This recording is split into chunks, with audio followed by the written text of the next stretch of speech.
Olá, está começando neste momento o seu programa Fé para Hoje e é muito bom ter você nessa companhia. Você é muito bem-vindo aqui.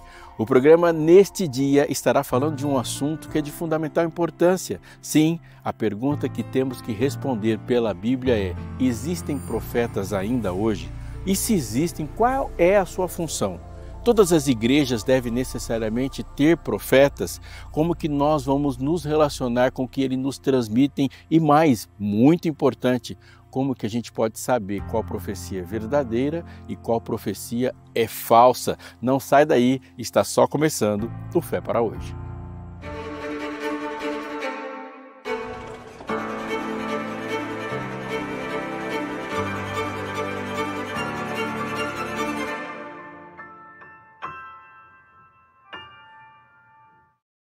Os discípulos de Jesus se reuniram ao redor dele e, depois de uma sequência de fatos, esses fatos o levaram a fazerem perguntas para Jesus.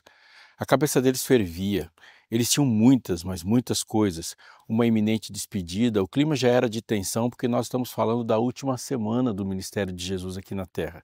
Eles tinham se dirigido a Jerusalém, os inimigos de Jesus estavam em polvorosa, havia já uma crise da popularidade de Jesus, porque muitos já o haviam abandonado, e Jerusalém era o palco onde o sacrifício aconteceria. E nessa mesma Jerusalém, Jesus olha para o templo e, num clima bem intenso, dramático, ele profetiza o fim do templo. Os discípulos se aproximam de Jesus novamente e pedem para que ele, de alguma forma, confirme se aquilo é real ou não. Tão dramático, tão catastrófico isso parecia aos ouvidos dele. E ele repete, e repete talvez colocando mais drama ainda, quando ele diz: "Vede tudo isso, não ficará aqui pedra sobre pedra que não seja derrubada." Há uma função no templo na vida de todo homem hebreu, de toda mulher hebreia. Ali, além de ser uma miniatura do universo, ele era um elemento de identidade para o povo.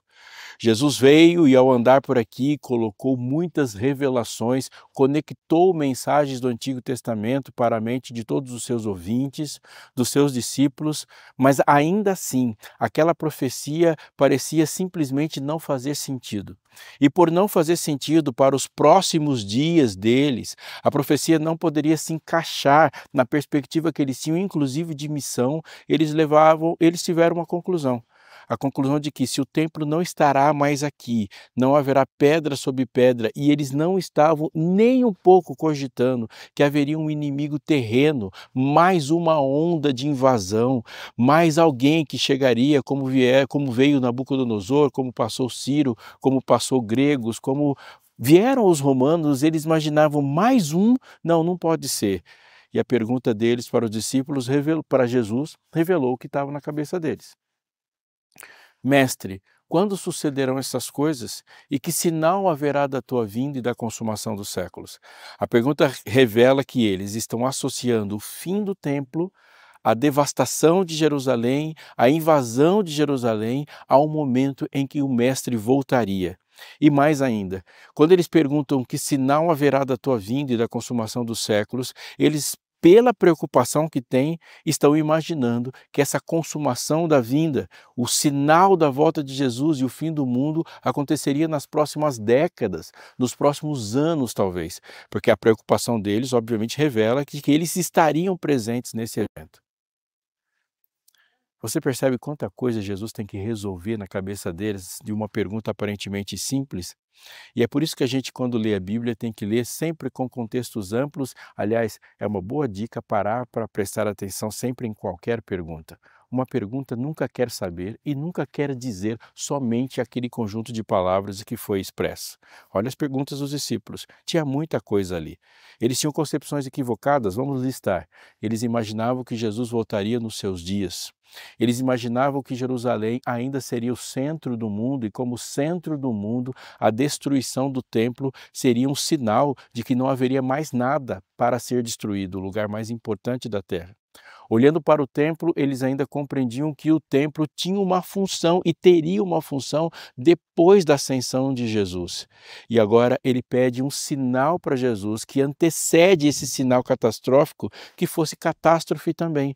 O que está na cabeça deles é: tem uma destruição em Jerusalém para acontecer. quais outras destruições acontecerão antes disso? E é neste momento que Jesus começa a responder. Mas agora é a hora que a gente se senta perto dos discípulos, se aproxima, pega um papel e caneta, porque temos que anotar o que ele vai dizer. Porque se não era para o período dos discípulos, se não era para eles testemunharem, se há um decorrer da história que levaria para um outro tempo, esse tempo é o nosso. Então, o que não foi para eles é para a gente. E tudo que ele vai dizer ali para a gente é de extremo valor. E ele começa surpreendendo. Ele começa dizendo uma coisa que eles não perguntaram. Ele diz: fica esperto. Vede tudo isso? Fica esperto. Vede que ninguém vos engane, porque haverão falsos cristos e falsos profetas que enganarão a muitos. Aqui a gente para, porque a reflexão de Jesus deve nos levar a uma outra reflexão. E qual é ela? Existe igreja. E a gente, quando pensa na diferença que existe entre igreja e mundo, nós imediatamente vamos fazer uma linha que separa igreja, coisa boa, mundo, coisa ruim. Quando a gente pensa na diferença que existe entre igreja e mundo, nós automaticamente vamos separar. Igreja é verdade, mundo é mentira. Agora, se a gente for pensar em outros elementos da fé, como, por exemplo, profetas. Se a gente for separar o profeta, profeta é uma coisa boa e outras manifestações de comunicação do mundo é uma coisa ruim. Agora, o que Jesus está dizendo é, calma, que não é tão simples assim. Nós podemos falar de igreja como coisa boa, mas há parábolas, por exemplo, como a parábola do joio. O joio foi semeado, o joio, quando estou dizendo, é um trigo falso, é um trigo que não frutifica, é um trigo que não tem raiz. E esse trigo que não tem raiz, ele se nutre do trigo verdadeiro, por isso que ele é um joio. O joio se gruda na raiz do trigo verdadeiro. E na parábola do joio e do trigo, Jesus falou que veio um inimigo e semeou joio no campo do Senhor. Ou seja, existe falsidade no meio da verdade. Ele disse também em Evangelho de João, capítulo 15, todo ramo que estando em mim não der fruto, ele corta. Ou seja, há uma identificação dessa falsa conexão. Ele está em mim, parece que está em mim, mas não está profundamente em mim, não está conectado em mim, porque ele está dizendo, eu sou a videira. O restante é ramo, e tem ramo que está ali, ele está pendurado, ele está grudado, mas ele não faz parte da videira. E todo ramo que estando em mim não der fruto, ele corta. Portanto, ele está dizendo que na vinha do Senhor, na videira, existem ramos falsos. Acautelai-vos dos falsos profetas, diz o texto. Então ele está dizendo que quando nós estamos diante do dom de profecia ou de uma pretensa manifestação do dom de profecia, o que nós devemos fazer imediatamente é perguntar de qual profecia nós estamos falando. E inicialmente existem profetas verdadeiros e existem profetas falsos. Jesus está dizendo sobre um tempo do fim especificamente para discípulos que perguntaram sobre o tempo do fim. Então a pergunta que a gente tem que fazer é: o que é este tempo do fim e como a Bíblia define tempo do fim e a separação de tempos? Qual é a função e qual é a importância de profetas neste tempo? E uma pergunta que todos fazem é: eles perdurariam até esse tempo? Vamos continuar.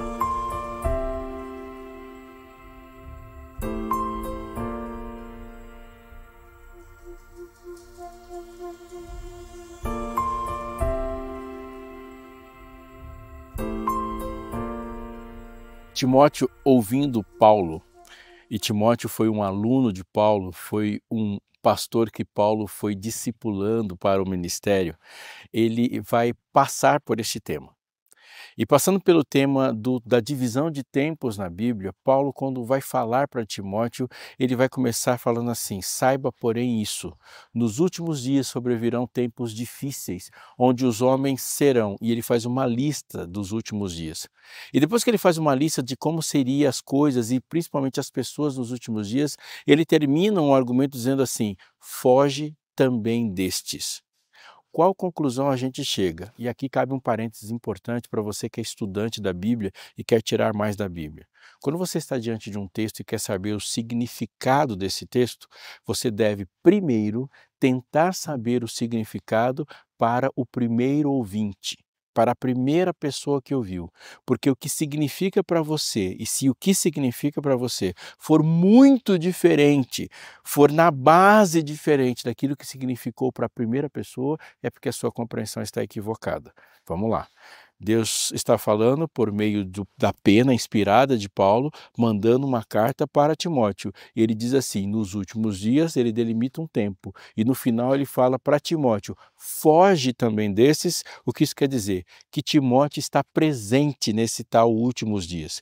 Então, os últimos dias, quando essa expressão é colocada na Bíblia, é um tempo de Paulo, é um tempo de Timóteo. Paulo usa essa expressão muitas vezes, mas ela é usada também em outras partes que não seja o texto de Paulo. E o que a gente pode concluir? Últimos dias na Bíblia, essa expressão, últimos dias, é uma delimitação de tempo que é do tempo de Jesus, quando ele inaugura o ministério aqui, e consequentemente o seu ministério celestial, quando ele ascende ao céu, até o final de tudo. Então, todas as vezes que você vê últimos dias na Bíblia, pode ter certeza que os discípulos estão presentes, os apóstolos estão presentes, a igreja primitiva está presente e a gente ainda não está presente, a gente se torna personagem dos últimos dias quando nasce e a gente está na outra ponta dos últimos dias. Mas há uma outra expressão na Bíblia também. Essa expressão é tempo do fim. E ela é muito comum falada no livro de Daniel, no tempo do fim, no tempo do fim. Principalmente Daniel 11 e 12, mas especificamente 12, Daniel fala de uma grande tribulação. E ele fala de uma tribulação depois que ele apresenta uma profecia de tempo muito longa. A gente pode dialogar bastante sobre quando começa e quando termina essas profecias de tempo. Nos estudos do livro de Daniel, há duas profecias cujo tempo são os maiores de toda a Bíblia. Quando ele expressa assim 1260 dias, e no princípio de compreensão, um dia equivale a um ano em profecia. Para você ter uma noção de como a gente pode entender isso, quando você vê uma profecia como de Daniel, uma profecia de Apocalipse, os símbolos de comunicação da profecia nunca são maiores e nunca representam coisas maiores do que aquilo que eles estão apontando. Por exemplo, no sonho de Nabucodonosor, aquele que ele sonha com a sucessão de impérios depois dele, ele vê uma estátua. E naquela estátua, a cabeça da estátua, feita de ouro, era o Império Babilônico. Agora, só raciocínio. O Império Babilônico é um império enorme em território. Não é como o Império Romano, mas ele é bem grande em território. E ele é representado por algo menor, uma cabeça de uma pessoa. A próxima vai ser um leão. E um leão, no sonho que Daniel teve, representa o Império Babilônico como um urso representa o Império Persa. Um leão e um urso são símbolos de um animal simples, singular, pequeno, para algo muito grande. Da mesma maneira, o povo de Deus na Bíblia é representado por uma virgem ou 10 virgens. O povo de Deus não é composto de 10 pessoas. E o povo de Deus não é uma mulher só no planeta, você me entende? Todos os símbolos da Bíblia, eles são diminutivos quando se fala de profecia. Então, quando uma coisa ali está sendo diminuída, a gente tem que diminuir tudo. A gente pode chamar isso de princípio de miniaturização. Quando ao redor do texto tudo está sendo miniaturizado, você pode miniaturizar o tempo também. Portanto, ele está falando de um bicho que representa um império, uma pessoa que representa um povo, e no final, e ali ele coloca 1260 dias. Se tudo está pequeno, aqueles 1260 dias não são dias. Ele vai se expandir para a maior contagem de tempo que se tinha, que são anos. Então, 1260 anos, também como 2300 anos. Essas profecias de 2300 anos e 1260 anos, conforme eu disse, elas são longas, elas pegam um período muito grande na história, a ponto de 2300 anos iniciarem antes mesmo do nascimento de Jesus e apontarem para poucos anos ou poucos séculos até nós. Então, nós estamos vendo um tempo que pega muito, quase toda a história da cristandade. Quando as profecias falam de tempo do fim, ela está falando de um período da história que começa após o cumprimento das grandes profecias de tempo. O que podemos concluir, portanto, é que, revisando, Últimos dias é de Jesus para frente. Tempo do fim é do fim de uma grande perseguição para frente, logo após a tribulação daqueles dias, logo após. E aí há algo muito importante que acontece neste tempo. A gente compreende que esses dias eles terminam no século XIX. Ali as duas profecias terminam no século XIX. Então, o que a gente pode pensar e agora inferir com certeza? Quando a Bíblia fala de tempo do fim, ela está falando sim dos nossos dias. Ela está falando dos nossos dias de alguns anos para trás. E agora vem uma parte muito importante para a gente compreender. Porque quando nós vamos estudar o livro do profeta Joel, ele vai se referir especificamente a esse tempo. E será que, e aí vai dizer dos últimos dias, mas vai dizer também do tempo do fim. E há profecias do tempo do fim onde diz de uma incidência de profetas. Sim, olha só, vossos filhos e vossas filhas profetizarão. Há sim uma profecia na Bíblia, aliás, não é só essa, são mais profecias na Bíblia que dizem que num tempo específico, que antecede a volta de Jesus, ou seja, o nosso tempo, haveria uma incidência de profecias. Deus levantaria profetas para comunicar com o seu povo. Então, o que já podemos concluir? Há profetas no decorrer da história, sim. E a gente agora vai responder quais profetas e que tipo de profetas são esses. Mas também a Bíblia diz que antes de Jesus voltar, haveriam muitos profetas verdadeiros e existia uma ascendência de uma mensagem e de uma comunicação de Deus para com o seu povo antes do seu povo se encontrar com ele.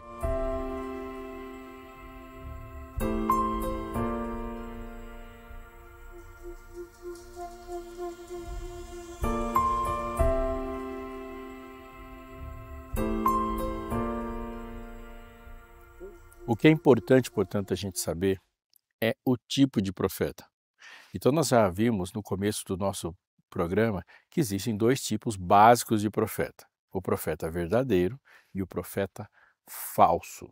Mas dentre os profetas verdadeiros, não há só um tipo de profeta. Vamos parar e pensar um pouquinho nas profecias da Bíblia. Por exemplo, Daniel é um profeta. E Daniel tinha umas características muito interessantes quando pensamos sobre profetas, porque ele recebe visões do céu, ele comunica a visão.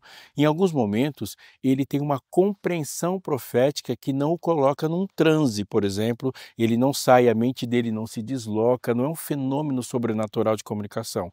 Quando, por exemplo, ele entra na sala de Belsazar e ao entrar lá na sala do rei, ele simplesmente lê o que está escrito e profeticamente diz o significado. O mesmo acontece com Daniel. Daniel é um profeta e tem um dom profético da interpretação. Ele vai dizer, ele vai sonhar realidades sobrenaturais, Deus vai dizer para ele sobre o futuro, mas ele também tem uma compreensão sobre os sonhos de outras pessoas. Ele consegue dar significado. E nem sempre o que José ou Daniel estão fazendo, eles estão fazendo em oração ou numa espécie de deslocamento da mente. Mas também tem uma característica de Daniel interessante. Daniel, em um momento, não entende a profecia. Então, é possível que, em algum momento, o profeta também não entenda, em algum ou outro ponto específico diferente. Moisés é o profeta por excelência. Olhando para a Bíblia, todos os profetas deveriam ser comparados a ele até Jesus. Moisés, por que ele é tão importante? Porque ele escreve as bases da profecia. Todas as vezes que a gente vai estar diante de uma revelação de Deus, de uma novidade vinda da parte de Deus, nós devemos comparar essa novidade com aquilo que Deus disse anteriormente, por um princípio muito importante. Deus nunca se contradiz. E quais foram as primeiras palavras que Jesus disse? De onde a gente tira toda a base para avaliar tudo que vem depois? Os textos de Moisés. Mas a gente vai perceber na Bíblia também que Daniel, Moisés, Paulo, eles fazem parte de uma categoria não exatamente igual a João Batista, não exatamente igual a Elias ou a Eliseu. João Batista foi um profeta que profetizou a vida inteira. Elias e Eliseu viveram e tiveram um ministério profético também de vida inteira. Mas eles não foram chamados para escrever livros que permanecessem na história do cristianismo. Não há um livro de Elias. E se a gente for pensar, toda a mensagem de Elias está baseada em algo que já foi dito por outros profetas. Ele chama o povo ao arrependimento. Um exemplo, Elias chama as pessoas a guardar os primeiros mandamentos. Não terás outros deuses diante de mim, não farás para ti imagem de escultura. Eliseu, ele é um profeta muito interessante nesse quesito, porque ele não apenas conduz, revela, ele exorta, encoraja, ele administra, mas como ele aplica princípios proféticos para que haja projetos específicos dentro de Israel, como, por exemplo, um sistema de educação, como a escola dos profetas.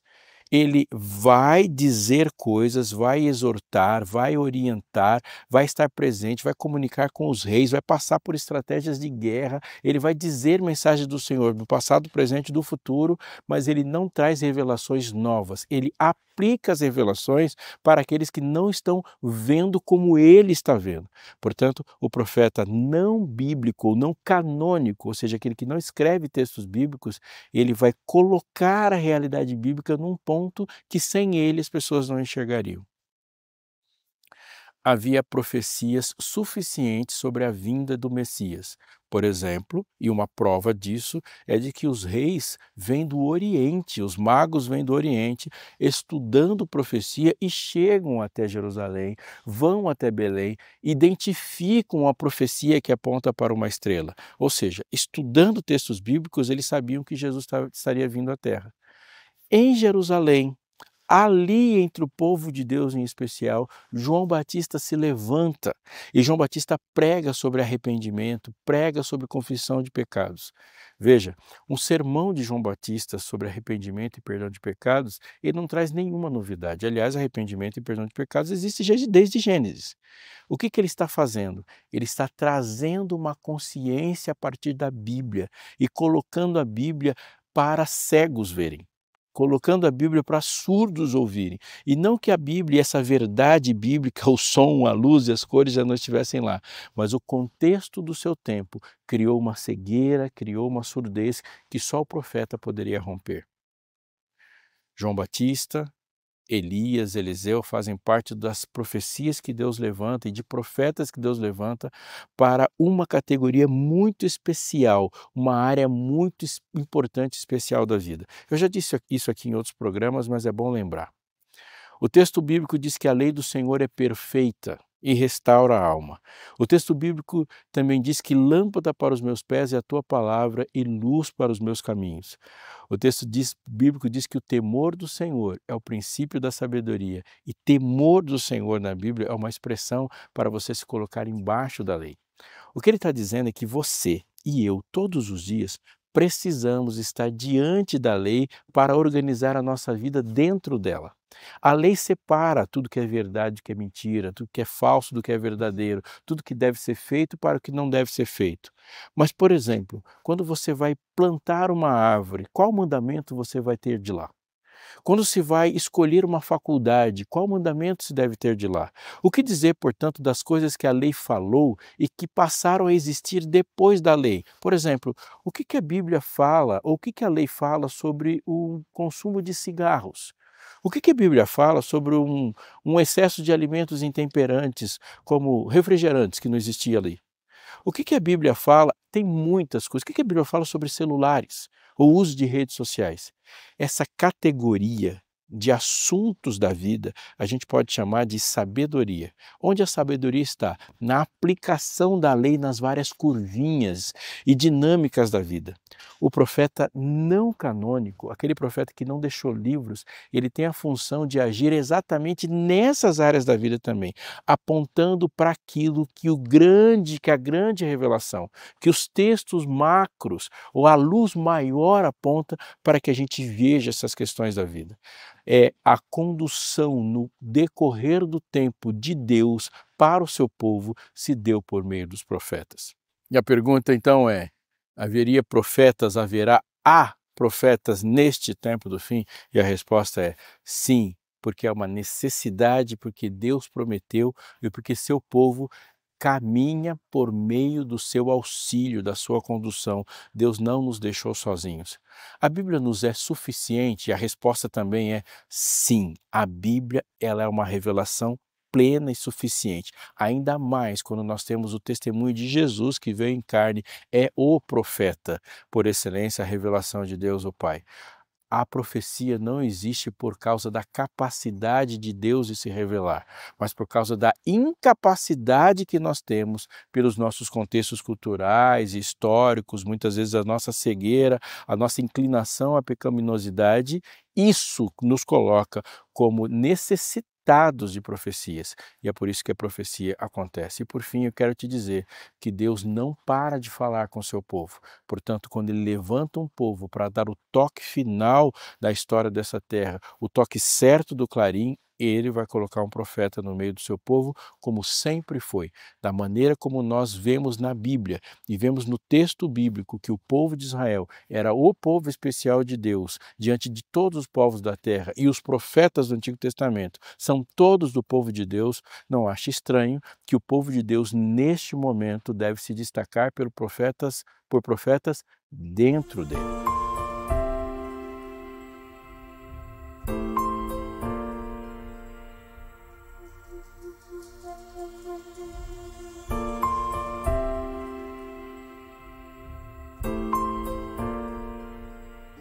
No programa de hoje, a gente viu que quando a gente fala de profecia e profecia de tempo, devemos prestar atenção nas expressões específicas, e dividindo essas expressões na história, vamos perceber que sim, de fato, nós hoje estamos no fim do tempo do fim. Podemos sim aguardar a volta de Jesus. E por quê? Porque os profetas disseram isso, porque Jesus profetizou e que nós cremos na profecia. No programa de hoje também a gente entendeu que falar de profecia não é falar de algo que seja assim simplesmente bom. Sim, há falsos profetas e Jesus nos advertiu sobre falsos profetas. E a gente precisa olhar bem para a Bíblia para entender essas falsas profecias e para a gente se localizar e absorver as bênçãos da profecia verdadeira. E no programa de hoje também a gente entendeu que no final dos tempos seríamos acompanhados sim pela palavra profética de Deus, que nos daria orientações importantes para chegarmos até o lar. Mas olhando todo o programa de hoje também, há uma conclusão que eu cheguei, que eu acho que você tem que chegar também. Quando a gente fala desses assuntos, os assuntos exigem aprofundamento. Não dá para a gente falar tudo num programa de meia hora como este. E é muito importante que pessoas se levantem com o coração sensível e que escutem a palavra de Deus e digam: eu quero saber mais, eu quero ser luz onde eu estou.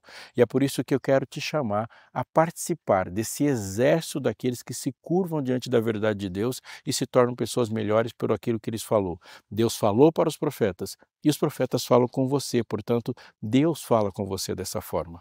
Olha aqui, a revista Esperança Novo Tempo Apocalipse, escrita de maneira extraordinária. É uma grande obra, mas ela sim, não é uma grande obra do tipo que vai te assustar porque ela é extremamente difícil para um grupo ou outro de teólogos. Não, isso aqui é teologia na mais pura qualidade, mas isso aqui é ensino na mais pura qualidade também, porque ele é didático, separado em temas dos assuntos, sem romper com a cronologia. Sabe aquela pergunta, qual é o tempo que isso aconteceu? Tem história, tem contexto, tem didática, tem uma forma muito importante aqui de você aprender, tem figuras ilustrativas, ela é feita com lições e mais. Ela é gratuita, é para chegar até a sua casa sem que você tenha dificuldades com isso. O que você precisa fazer é entrar em contato com a Novo Tempo, está aparecendo aqui, e ao entrar em contato com a Novo Tempo você pede sua revista. Passa lá dizendo: estava assistindo Fé para Hoje e quero saber mais sobre o assunto. Eu teria o prazer de te enviar como Novo Tempo.